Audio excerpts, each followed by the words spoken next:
കേരള സർവകലാശാല സെനറ്റ് ഹാളിൽ ഗവർണർ പങ്കെടുത്ത പരിപാടിയിലെ സംഘർഷവുമായി ബന്ധപ്പെട്ട് റിപ്പോർട്ട് തയ്യാറാക്കി വി.സി. രജിസ്ട്രാറെ കുറ്റപ്പെടുത്തിക്കൊണ്ടുള്ള റിപ്പോർട്ടാണ് വി.സി. തയ്യാറാക്കിയിരിക്കുന്നത്. ഗവർണറെ ബോധപൂർവം തടഞ്ഞു എന്ന് റിപ്പോർട്ടിൽ പറയുന്നു. റിപ്പോർട്ട് ഗവർണർക്ക് കൈമാറി വൈസ് ചാൻസലർ.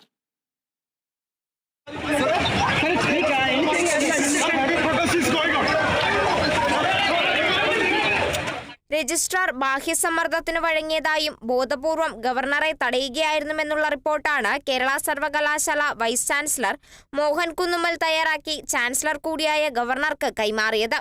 സംഭവത്തിൽ ഉന്നതതല അന്വേഷണം വേണമെന്നും റിപ്പോർട്ടിൽ ശുപാർശ ചെയ്തു. ഗവർണർ സെനറ്റ് ഹാളിലെത്തിയ ശേഷമാണ് പരിപാടിക്ക് അനുമതി റദ്ദാക്കിയ മെയിൽ രാജ്ഭവൻ അയച്ചതെന്നും അനുമതി റദ്ദാക്കിയതിന് വ്യക്തമായ കാരണങ്ങൾ ഇല്ലാതെയാണെന്നും വി.സിയുടെ റിപ്പോർട്ടിൽ പറയുന്നു. കാവിക്കൊടിയേന്ത്യ ഭാരതാംബ ചിത്രത്തിനെ ചൊല്ലിയുള്ള സർക്കാരും ഗവർണറും തമ്മിലെ കത്തുപോര് തുടരുകയാണ്. അതിനിടയിലാണ് രജിസ്ട്രാർക്കെതിരെയുള്ള വി.സിയുടെ റിപ്പോർട്ട്.